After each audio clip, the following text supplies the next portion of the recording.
welcome to another rock and roll road trip. I am Sammy Hagar, and I'm sitting here in Nashville, Tennessee, with my good buddy for many, many years, Mr. Vince Neil. We're going to find out what Vince is up to and what he's done that he's never told anybody about. Good luck with that, right? Vince, thanks for doing this. Start with. Good to see you, man. Happy to see you. This is quite the pad now. I was razzing Tommy Lee on this show, the first episode I ever did, about how his pad was so big. I'm going, why don't I have a house like this? You know, you guys, and then I come to your house, it's even bigger.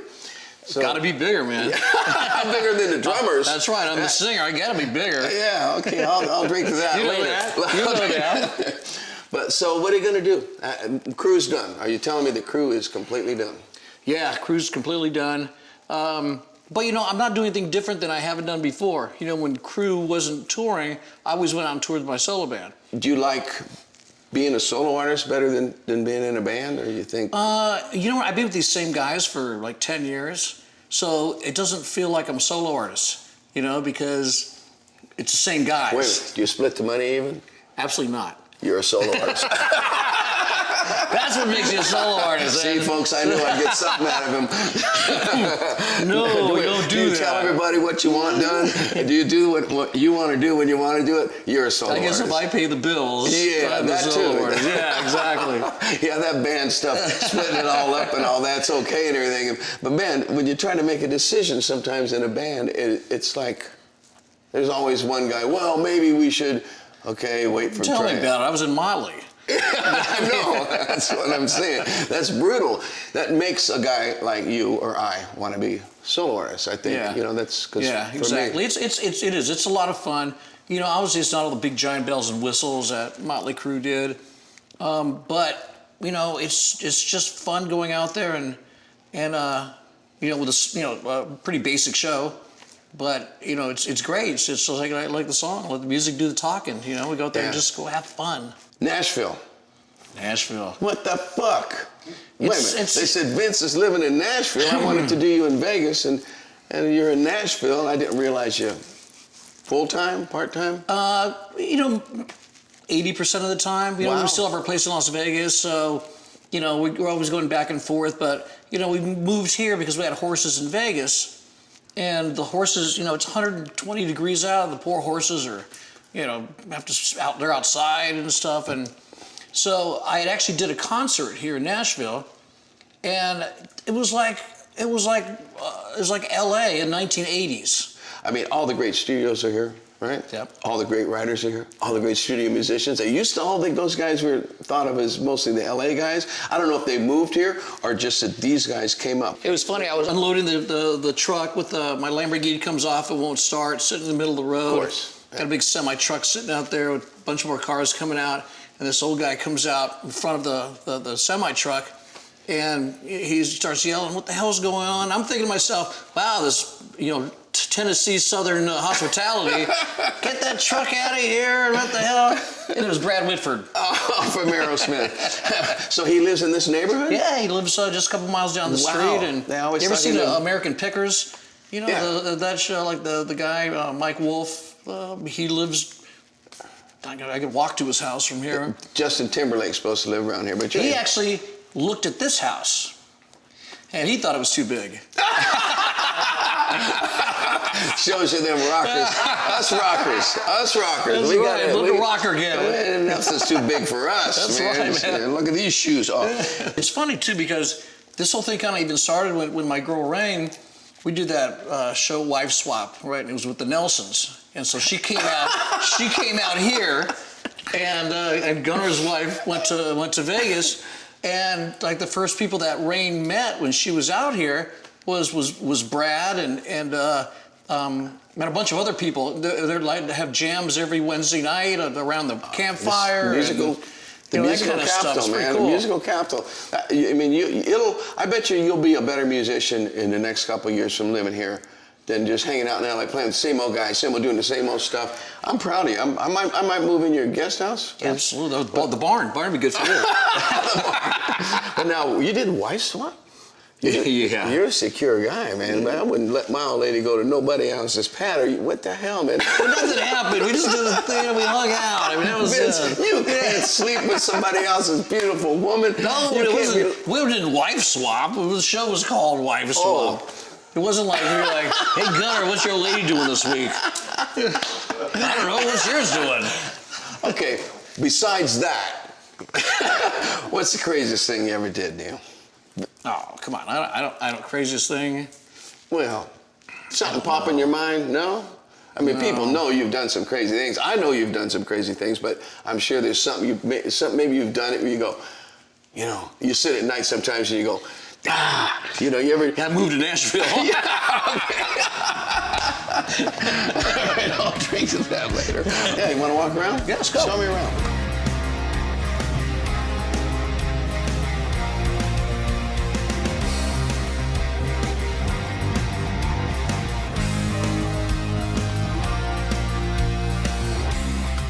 So he can be Tommy here, or the way I like him is upside down. You know, it's people remember him by.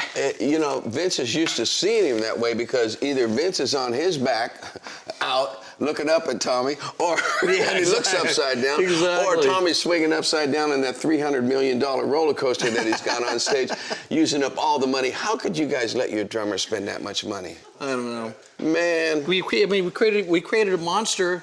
The very first time he just went like this, you know, that was it. And it got, then all of a sudden it's flipping and it's turning and it's running. It's like he said, nobody's going to get a beer when he's doing that solo. It's like everybody's going, ah! Well, they turned out pretty cool. Never seen him before. How's your relationship with the rest of the guys? You guys? I talked to Nikki just the other day. Tommy always wishes me happy birthday. Mick actually lives here in Nashville, but I don't hear from him. See, you guys seen enough of each other for 3 lifetimes, right? For 3 lifetimes. What are you gonna do? Is this your kitchen? Well, this is the kitchen for down here for my man cave. You mind if I see what you got in the box? Yeah, go ahead. Okay, let me look first. Ah! Oh my God. No, that's not bad. It's kind of normal stuff. Of course, some takeout, leftover takeout. Yeah. You know, wine, champagne. You know, yeah. That's typical. I could work some hot dogs. I could work out of this. I could work out of this refrigerator. There's a shot. Oh man, look at my favorites in here. She looks great. Yeah, exactly. So that's your ex, huh? Okay. Oh, look at this. Oh, man, wait a minute. This is the one, though. Is this original? No. Oh, my God. No, I was going to say, this is like about $7-8 million ride. Yeah, I got this right? just so I could cruise around in it. It was in a parking lot next to the hotel in Houston, Texas, and there's just a card on it. And I grabbed the card and I said, send it to me. Wow. I didn't even driven it, but it's a great cruiser. Oh, you know what's so cool about these? If this was real, you wouldn't want to drive it. No, you couldn't drive it. And this, to me, you know, I'm a car guy. I mean, this looks real to me. I mean, it's gorgeous. It's like, wow. So here's the main kitchen. Oh, yeah, you know? Now there you go. This is gorgeous, man. Look at, oh, man, you know, when I get rich, I'm gonna have me a kitchen like this. See, he's got the full 8 burners, double oven. Look at this copper. Oh, nice. Nice. Let's see what the BTU is on this, man. Oh, big old flame. That'll boil water in like about 3 minutes. I'm into it, Vince. I'm into it. Wow. This place is beautiful. Tommy, eat your heart out, okay? No wonder you put your house up for sale. Once Vince bought this one, you put your house up for sale, right, Tommy? I know. Okay, what else you got here? Come on. Come on out of the garage. Okay. Now, Vince, I've always said, see, I'm a big fan of cars. But, okay, Cobras, the coolest car ever made. This is a man's car. This is like, it looks cute, but this car is not cute. This is a monster. Got the big Roush in there. Oh, you got a Roush, so it's a big block Roush. It's just scary fast. That's the only thing. But it looks so cool, Vince. Look at this thing, man. To me, this is the coolest looking car. This and an E-Jag are just the best looking cars. He's past me. You know what we do? Here's what we do. Here's what us dumb, rich rock star guys do. We see something we like, we say, hey, we'll have that. You don't even know what it is. Well, that's what happened with this car. I was There's a place in Las Vegas called Celebrity Cars, and it was a party. And so my seat, happened to be, this car was sitting this way, and the Ferrari was sitting this way. My seats are right here, and I go, just staring at them both the whole night. So I just had to buy them both. That's what I call a real man, okay? This is some real horsepower. Yeah. Oh, yeah, the old-fashioned horsepower. And you got a lake? Got a lake, and in the spring we'll stock it with catfish. Oh, yeah, I put bass in there too, right? You can put smallmouth or largemouth or some kind of bass. This is Peso. Oh, how you doing, Peso? Huh? Peso, you don't like me? I'm not a horse guy, you know. I mean, I've never been really into horses because they're just, you know, you get on them, they're big, unpredictable. They see a rope and, you know, whoa, you know. I'm afraid of a big animal. These are like, you know, like he's a roping horse. All I got to say, I got two things to say about this whole thing, Vince. I got three things to say. First, I want to say thank you for doing this show with me today. I've been trying to, you know, track you down. We've been trying to get it done. I'm just so happy we got it done. But I'm so happy to see you in this down-home situation. It's so different. But well, I think what everyone thinks of you. I don't really think of you that way. I've known you enough to know that you're a down-home guy. But seeing you living it now, I bet you're digging it, man. I can see the change in you. I mean, you seem so relaxed and mellow and so confident. It's calm, you know. Yeah. It's a calming force out here because it's just, you're just in with nature, you know. And like when we first moved in, first got the horses here, and we let the horses out in the pasture for the very first time, and they just took off running.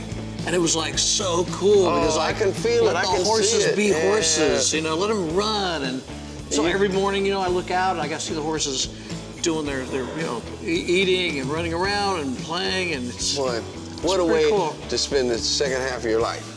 Yeah, exactly. You know what I mean? Yeah. I mean, right the fuck on, man. I'm telling you, congratulations. You're making me jealous.